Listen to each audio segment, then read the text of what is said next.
Hello, welcome to Microsoft Community Insight Podcast, where we share insights and stories from community experts to stay up to date with Azure.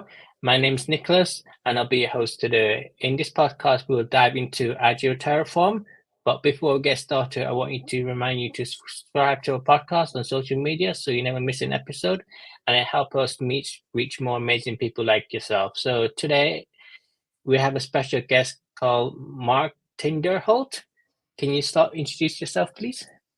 Yes. Thanks, Nick. Nice to meet you. I work for Microsoft. I'm a principal architect in the Azure core team, which has nothing to do with Terraform, really. So my day job at Microsoft, I do nothing with Terraform, really. I just, I spent a lot of time, prior to Microsoft, automating all the clouds, Azure, a lot of time with Azure. AWS, GCP, and just fell in love with the tool as an application developer because it just helped me and my teams manage our environments and release our software more effectively. So it just felt really empowering as an app dev to use this technology for that purpose. That's kind of what sparked me to speak about it. Yeah, that's it. So what do you normally focus on at Microsoft? Is it like Bicep? Like, and between multi-cloud like AWS as well as Azure? Yeah, so when working above ARM, like it depends on the projects. Sometimes depending on the skills mix of the team, we might work with Bicep, or we might have some ARM template we're kicking around. But sometimes like we work below ARM, and Bicep and ARM don't even apply. So it's it all depends on what the call of the day is. So okay, thanks. So speaking of like today's theme, Azure Terraform, what do you think is the main highlight difference between Azure and Terraform and Bicep, and why do you love Terraform? Yeah, so I think Bicep's really cool. Let me start with that. Big improvement over ARM. Right now, I think to me the fundamental, I guess, killer feature is more of a day two ops, angle, which is, can I get a reliable plan of what change I'm going to do to my environment. And so Terraform Plan does this, beautifully, and 100%. Of course, even with Terraform Plan, there's going to be applied time failures, right? That can happen, right? So it's not always a guarantee, but at least you kind of have an idea, like, of what you're getting into. I've worked with Bicep pretty extensively, and there are some kind of idiosyncrasies in terms of like its ARM-based lineage, where there's some bugs within ARM what if that cause some resources to get ignored depending on what internal ARM functions get emitted during transcompilation. So that to me is kind of a deal breaker whenever you're doing kind of long-term management of environments using a tool. If you're just doing the whole cloud shotgun and just like shooting environments out in the cloud, no big deal. Like, it doesn't matter. But it, like, typically I try and get a Git flow process where I'm managing environments and able to make incremental change to them over time. That's how. Yeah, because you can still use like Azure DevOps with Bicep and then use the what if to see the process. But like you mentioned, it could lag, and you could slow it down. It's not like plan you get through. You get to see what resources are being deployed. Yeah, and like if you're running Bicep, anytime you see like resources ignored, that just makes me scared. I think the first time I noticed it, I knew for a fact we were making changes to like I think our SQL Server or something, or maybe Cosmos, and like it just ignored all the SQL resources, and I'm like, but I know we're making a change there. I want to be 100% sure like what the changes are, but like it just didn't show up in the what if. So it's like. So you didn't like the fact that Bicep has no state file, or you just want to manage the states?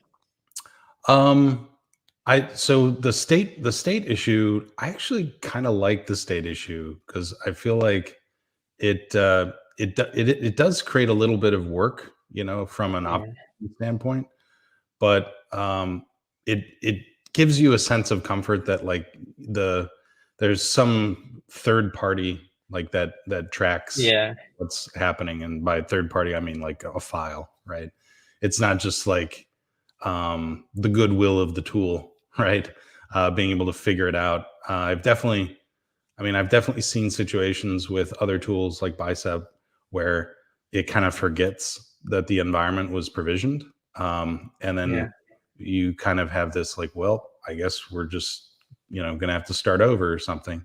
Now that could just be like my newness with Bicep, and maybe I don't know all the right ways to react to those situations. But coming from the Terraform world, it's like, well, I've never encountered that before, unless I did something really stupid, like just change the workspace or change the backend key, and then it's my own it's my own dumb fault for for using the foot gun.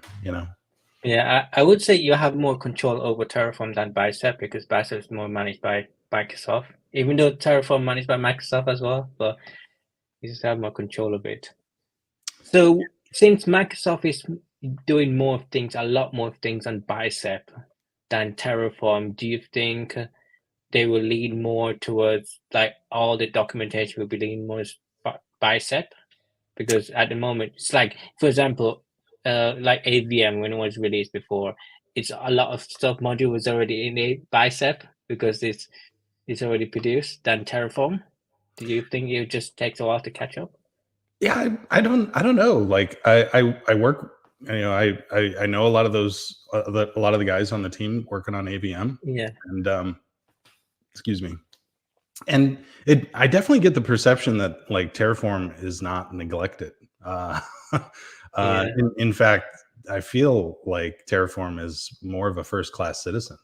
And I think this is still true, but I think the only third party tool, like client tool, that automates Azure, that has yeah, actual FTE support, like basically Microsoft pays full time employees to do this as their full time job, is Terraform, right? That's the only third party tool out of all the other ones out there. And so I think there is definitely a lot of focus, on Terraform at Microsoft. People like Stephen Ma, people like Mark Gray, yeah, people like Matt White, Jared Holgate. These guys are like, they do this every day, all day. And from what I have seen from the AVM modules, like they have done joint release. Like there's Bicep. It's like you got two flavors. You got Bicep and you got Terraform. yeah, So I hope that continues. I think that will continue. And I think that's very promising for the Terraform community. yeah. So let's continue. Let's lean on to AVM. So what's your opinion on the new AVM on Terraform? Do you think it's the right approach that Microsoft control all the modules, and then you less overhead when you write over modules like in projects, like in-house modules? Well, I don't think it's ever going to be. I don't think the intent is like Microsoft will control all the Terraform modules or anything like that. Yeah, I there think will still be community modules from HashiCorp anyway. or yeah, or goofballs like me, like with funny Yeah, dog faces on their GitHub profile. But like like I totally get it. Like and that's one of the superpowers of Microsoft is like we have kind of we have tapped into kind of the vein of the enterprise. Like we kind of understand what their perspective is, and it does make people uncomfortable. Like, oh, let me pull this Terraform module to run my critical line of business application from this guy named Mark with a funny dog face on his profile. Like yeah, it would be it would be kind of nice if like there was actually some accountability behind these modules that we rely yeah, on. So in that sense, I think it's provides an excellent alternative for businesses and enterprises that are not just kicking the tires in the cloud, but actually doing meaningful mission critical work. And these AVM modules are designed to basically have Microsoft, as I understand it, we are putting our badge on the table and saying, yeah, we will support these modules. We will, take incidents or take issues and work to resolve those issues and stuff like that. So I don't think that's been done by any other hyperscaler. So up until this point, maybe with AWS and their CDK, like L2s or something, but I think it's definitely a step in the right direction. Okay, so for those who's watching, Mac White and Jack Tracy is doing community calls for ABM in a few weeks. Yeah, so if you want to ask any question, you can just jump on that. So thought I mentioned that. So let's talk a bit on OpenTofu. So what do you think would happen to the OpenTofu license? Would it still continue, or like since ABM, like for example, take over HashiCorp now? So OpenTofu's basically they forked Terraform from the last MPL version of Terraform. I'm not sure, what that is, 1.55 or 1.57. Like I don't know, but like they forked Terraform, and they're maintaining their own version of it, and adding features to it, and they're free to do that. So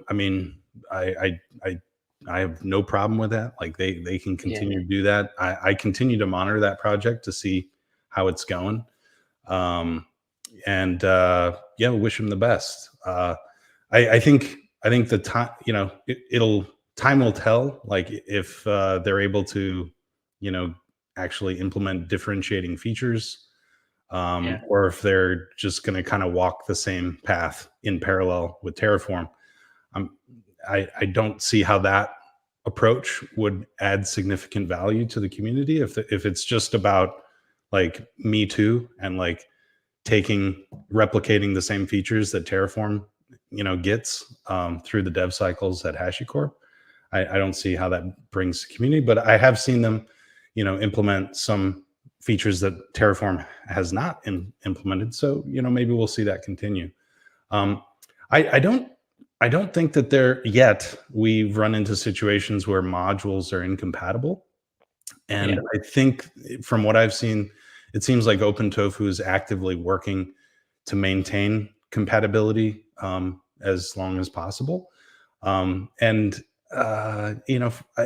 long as there's no disruption in, like how, like, I don't know, new types or things like that. But I wouldn't imagine we would have issues with the modules becoming incompatible, but things like Terraform test or other extensions like might be not available like in OpenTofu until they implement those features or something like that. And I'm not a lawyer and I don't play one on TV, but we'll see how that develops. So okay, brilliant. So what's your opinion on IBM that bought HashiCorp? Do you think it's a good choice? Recently it was on the news. Yeah, I mean, because apparently there's going to develop more cloud solution when bridging the gap between that. So I mean, I'm glad we didn't buy them, right? And I'm glad none of the big three hyperscalers bought them, just because I've always one of the things that I've really cherished about Terraform is like it's kind of like Switzerland, it's like this neutral territory that all the hyperscalers can kind of hang out at and be like, yeah, this is a pretty nice town. Like let's chill here for a while. And so I hope that the IBM acquisition doesn't change that aspect of Terraform. Like I hope it, and I don't see why it would, right? In fact, and these are my opinions. Okay. Like I'm just reading the news just like anybody else, but it, if you look at like what IBM in their last statement to their shareholders, like their CEO is definitely like clear about they want to take a multi-cloud, strategy. And so it seems like I know that they have aspirations to become like one of the dominant hyperscalers, but I think they recognize, where they currently are in terms of market share, and maybe they're pivoting to become more of a utility player in the multi-cloud space, which I think would be a very smart strategy. It could also benefit their public cloud offering business, but they definitely have to walk that line, of like being Switzerland, right? Like you can't push the IBM cloud too hard, right? And forget about what makes Terraform, so great. And having been like an Ansible user, like I know that through the Red Hat acquisition, they got Ansible, like IBM acquired Ansible. Yeah. And I haven't noticed any difference with Ansible. Like I still use it. It's a great tool. It does what it's great at. And I hope that continues with Terraform. So that's fine. So let's dive into some of the amazing community work you've done. So I know that your label has Azure Terraformer. So you just want to briefly explain what's that and how you get started? So we can yeah. So the Azure Terraformer is kind of like my, I don't know, stage name, or like Bruce Wayne meets like the Dark Knight or something. I don't know. Like I took it completely in jest, just because like what am I doing? I'm terraforming Azure. So okay, like I could start a channel called the Azure Terraformer. So that's where my YouTube channel name came from. And I just felt like definitely from my past, like working outside of Microsoft and working with Terraform a lot, I would say, like, if you threw a rock, and don't do this, by the way, this is not a good idea. If you throw a rock at a group of Terraform developers, like you're going to hit an AWS guy, right? So I was like, it just felt like the Azure community definitely needed, some more voices that were, helping people understand why Terraform's great, and that it is totally a power tool in the Azure space, and just trying to help people use it. So that's why I started the channel. Because I find out that there's more AWS resources out there than an Azure one. Even though there's lots of Azure, but there's a lot more in AWS.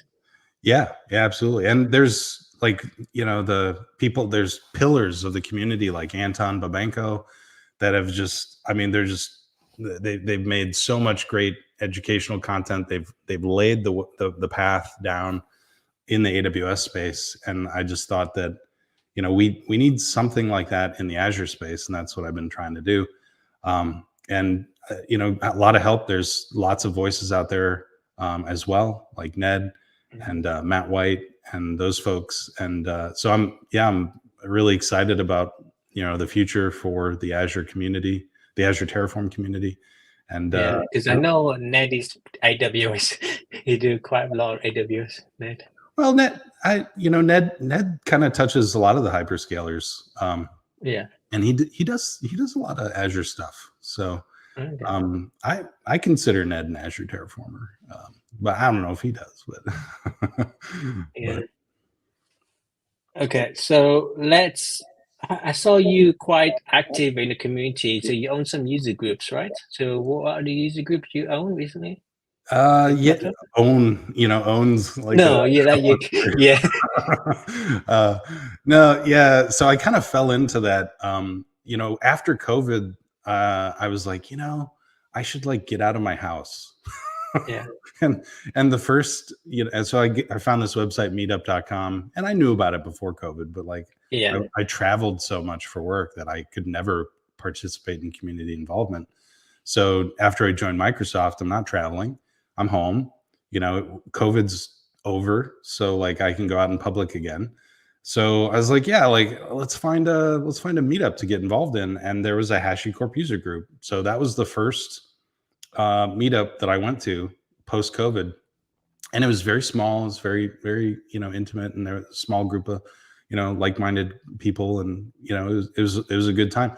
And that went on, and I got involved in some other meetups like Columbus Code and Coffee, which is a great meetup for app devs and a lot of people that are trying to break into the technology community. Maybe they're new grads and things like that. So I participated in that, and I was kind of like kicking my old colleagues at Microsoft, like, hey man, like where's the Azure meetup? Like when we get this thing going again? And they're like, and they're like, all right, you want it, you take it. So like that's how like I brought back the Azure meetup in Columbus, Ohio. And Yeah, I'm lucky to have such a great partner in crime, Drake Lundstrom, this just super passionate guy. Like this guy is like the Energizer Bunny. Like he has given talks everywhere, all the things, all the time. So a really charismatic guy, and he's been helping me do a lot of the legwork in the Azure meetup. So yeah, I feel like I'm like organizer in name only right now for that. And I've been really trying to like kind of spearhead the HashiCorp user group, which we just like. And I know I'm a Microsoft employee, but like with the HashiCorp user group, yeah, I kind of have to walk the line. Like this isn't like an Azure only space. This is a space for all the clouds and all the things. And so been trying to encourage other voices in the community to come and talk about yeah. all things. Plus, you own a HashiCorp user group as well, so you own two user group. Yeah, 2 user groups. Yep. Yeah, the Azure meetup. But yeah, again, like Drake is helping me with that one, but the HashiCorp Yeah. user group. Yeah. Okay. Brilliant. So when so one last bit. So what are going back on Terraform? What are some of the tips you advise people that want to get into Terraform or is already working on Terraform or want to improve the Terraform skills Mm. in Yeah. your experience? Yeah. Put me on the spot, man. uh, Sorry. no, good, good. Yeah. Like, I guess, my best, like the most important piece of advice would probably be start small and grow Yeah. organically. Don't feel like you have to code the entire like architecture and then run apply one time, right? The one of the great things about Terraform as a tool is the whole like motion of like running apply multiple times, right? And adding incremental change to your environment. So this is especially important when you're learning, Terraform, and maybe you already know the Azure services pretty well that you're provisioning. So just start small, like layer that cake, and add things slowly. Understand how these resources are connecting to each other. Test them in the portal. After you've ran apply, before you go add something else, right? And Yeah. I think that's probably the best advice I can give, because a lot of people, they want to, there's this, they want to just do the cloud shotgun thing and be like, they expect Yeah. everything to work like all at once. And that's, So one advice I would give is that when you're working with like Azure DevOps Group Action, always test your like code locally. So whether it's run Terraform and connect, and test whether the code works before every time commit messages, because you will have one pipeline that's full of like commits and stuff. So always test it locally, and it helps. yeah, I agree. Like when you're running in pipelines, set yourself up locally as well. Make sure your backend state is like lined up. That's another like good foot gun to to hurt yourself with. If like if there's a bug in like what sets the backend key, that's a Yeah. good way to corrupt your environments pretty quickly. And it's like it's not a ball of yarn you want to untangle. Yeah. Plus, another tip is that if your colleagues use like some like complex code like expressions, some functions in Terraform you don't understand, don't be afraid to ask your colleague to find out what it is, because if you start small, if you're new to it, you won't know what it is, how it does.